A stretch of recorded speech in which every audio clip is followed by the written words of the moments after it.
Thaís trouxe como destaque hoje aqui a operação da Polícia Federal para combater abuso sexual infanto-juvenil no país. É hora de discutirmos com mais profundidade esse tema. 60 presos na operação da Polícia Federal e por isso trouxemos um especialista para falar sobre as regras que temos para essa punição e se é preciso algum tipo de mudança na legislação para combater esse crime terrível, nefasto, torpe, dos mais repugnantes de uma sociedade, sem sombra de dúvida, porque você está lidando com crianças, com adolescentes.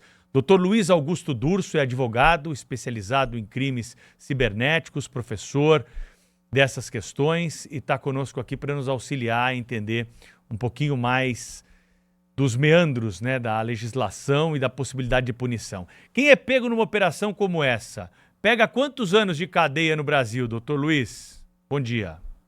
Bom dia, Pedro, Thaís, Sônia, Cláudia, todos que nos acompanham. Pedro, pedofilia no Brasil é gravíssimo, ainda mais quando acontece na internet, porque esses criminosos criam perfis falsos, se passam por colegas, amigos, conhecidos, inclusive no ambiente de games, para se aproximar dessas vítimas e criar algum tipo de laço.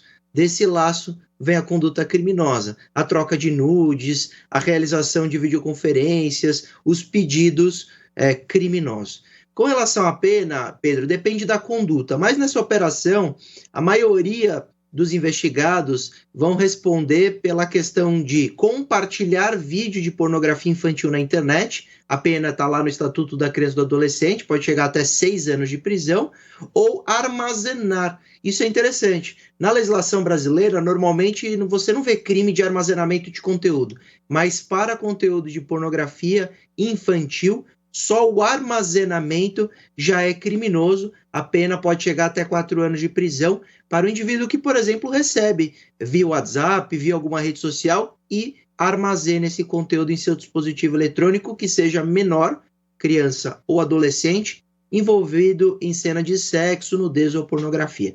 A pena mais gravosa de todas as condutas, Pedro, está no artigo 240 do ECA, do Estatuto da Criança e do Adolescente, que é quando o indivíduo faz a gravação, aquele que realmente filma o conteúdo. Nesse caso, seria a pena mais grave de todas, a pena pode chegar até 8 anos de prisão. Então, as penas são gravosas. O que a gente precisa melhorar é a forma de investigar de maneira mais célere, para que se encontre mais, a certeza da punição, para que diminuemos esses números, até porque nós temos um canal de denúncia de uma empresa bastante séria de internet, que é a SaferNet, e sabe, desde 2006 até 2024, onde estamos, qual é, no mundo inteiro, tá, Pedro? O mundo inteiro pode denunciar. Sabe quais são as maiores denúncias? Pornografia infantil. Mais de 200 mil denúncias. Então é um problema mundial que a gente tem que combater. Doutor Durso, muito bom dia, bem-vindo. Eu queria saber o seguinte, a preocupação que é presente na cabeça de todo mundo, de todas as pessoas, com relação a esse tema, é como prevenir, ou como identificar quais os sinais que devem ser observados na criança que esteja passando por isso e por alguma razão ela não conta, tem medo, sei. Mas assim, até há pouco tempo poderíamos alegar desconhecimento. Os pais não têm intimidade, os avós também não têm intimidade com essas questões de internet, de games, de redes sociais, etc. e tal, e acaba que fica impedido ou não percebe, não tem condições de perceber o que está acontecendo. Há alguma lei, mas isso é uma coisa quase do passado, Hoje em dia ninguém pode alegar esse tipo de desculpa, eu imagino, porque afinal de contas é dever de cada um de nós ficarmos muito atentos o tempo todo, 24 horas por dia, a essa questão em proteção às nossas crianças. Queria saber se a lei de alguma maneira responsabiliza os adultos, pais, familiares de uma maneira geral, que eu não digo por omissão, mas por não terem tido o cuidado adequado, necessário para proteger aquela pessoa que tem uma situação de vulnerabilidade tão acentuada, né, no período de criança.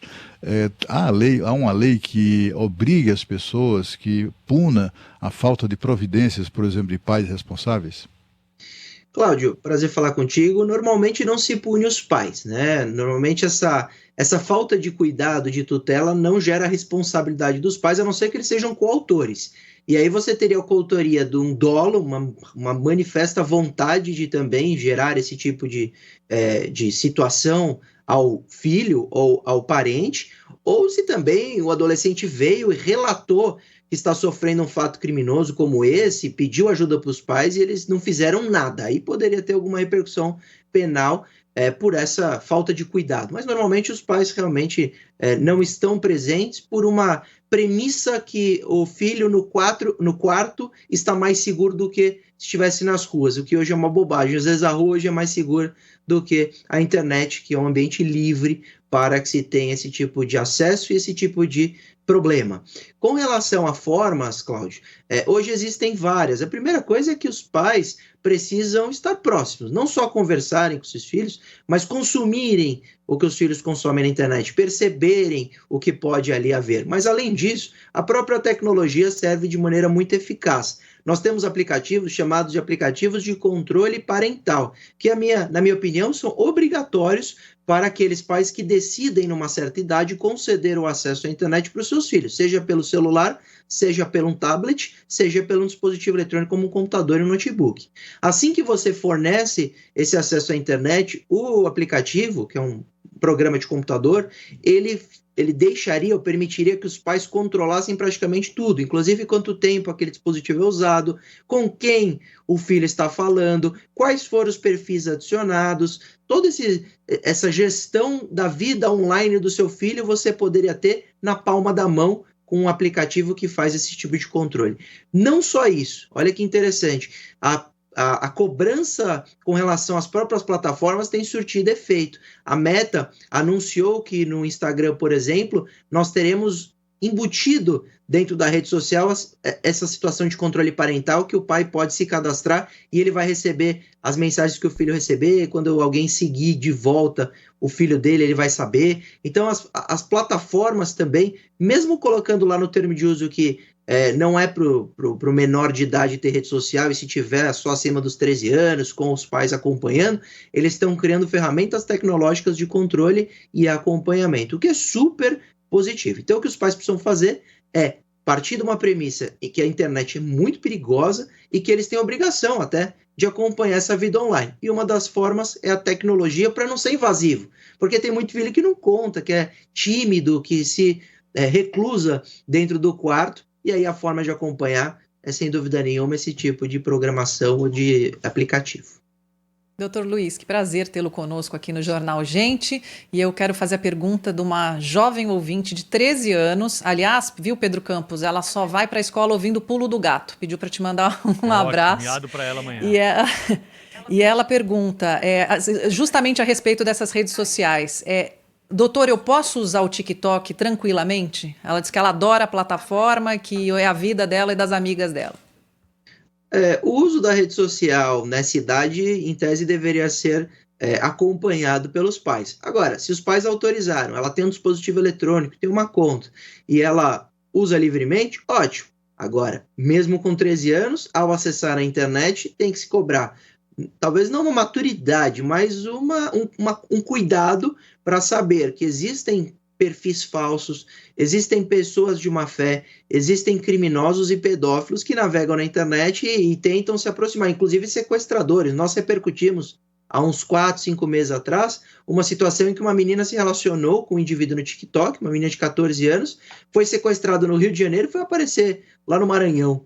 Então, há esse tipo também de questão que marcam-se encontros em shoppings, etc., e são super perigosos. Então, para também se relacionar, para começar, às vezes, algum tipo de aproximação, tem que ter todo o cuidado do mundo. E aí o celular, Sônia, pode servir até como uma grande proteção, porque o pai que quer acompanhar os seus filhos que saem de casa, ele tem o GPS, ele tem a localização do aparelho. Então, do mesmo jeito que a internet dá ela tira. O que a gente precisa fazer é tirar o melhor da internet, que são, por exemplo, as formas do seu filho ter comunicação constante e direta enquanto está na escola, enquanto está saindo com os colegas, para que você possa localizar a qualquer momento aquele filho, para que você possa ter algum tipo de controle sobre sua vida online. Essa seria a grande indicação, não só ao nosso ouvinte aí, que é criança, adolescente, mas também aos pais. Dr. Durso, o senhor falou aqui no começo da nossa conversa que a lei brasileira hoje é rígida em relação a abuso infantil, armazenamento, produção, venda de imagens, não é? Agora a gente sabe que aqui no nosso país, às vezes a lei é dura e a execução não. Quantos e quantos casos nós trazemos todos os dias aqui de pessoas que são reincidentes, muitas vezes, e que basicamente não ficam presas. Em casos como esse, o que diz a lei sobre o cumprimento da pena, não só a condenação? Olha, Thaís, vai depender da conduta criminosa. Inclusive, se a gente falar de abuso, como você disse, a gente pode chegar até no crime de estupro de vulnerável, está lá no Código Penal, e ele traz uma pena de até 15 anos de prisão. Então, o cumprimento, em regra, vai ser a regra geral, né? Você vai para uma prisão, a depender da conduta, fechada, e você progride de regime. Essa progressão de regime realmente, às vezes, traz uma sensação de impunidade, que o indivíduo rapidamente está no semiaberto, já faz jus à saída temporária antes da mudança da lei. Então, as pessoas, elas querem a prisão. E eu entendo querer a prisão. Se fosse o meu filho, se fosse algum parente, se fosse qualquer um que eu conheça, eu ia achar inadmissível. Mas também nós temos que olhar do ponto de que esse indivíduo uma hora tem que voltar, e ele não tem que voltar a ser criminoso. Até porque, muitas vezes, a punição vem de dentro, né? Quando nós temos abuso de infantil, estupro de vulnerável, etc., esses presos podem morrer na cadeia. Isso acontece na prática, né? É um tipo de punição própria que os próprios presos aplicam de maneira independente, porque para eles é inadmissível abuso infantil, etc. Nem os presos aceitam, para você ver como é gravoso e gravosa essa situação. Mas, Thaís, infelizmente, o cumprimento ele não é feito de maneira 100% fechada na maioria dos casos, mesmo envolvendo criança ou adolescente, e o ECA traz essa obrigação dos pais tutelarem, do Estado levar com mais rigor essas questões, mas o crime não deixa de ser crime, e a progressão de regime, na maioria dos casos, vai ser aplicada de maneira normal, e em pouco tempo ele vai progredir, isso é fato. O que a gente precisa cobrar, talvez, Thaís, não seja nem o aumento de pena, mas a gente repensar para determinados crimes como o cumprimento seria o mais adequado. Inclusive, em 1990, nós tivemos a lei dos crimes hediondos, né, tráfico, tortura, terrorismo, que mudou também a forma de se aplicar a lei, e talvez não tenha melhorado muito, né? Ainda o tráfico, sem dúvida nenhuma, é um grande problema no Brasil.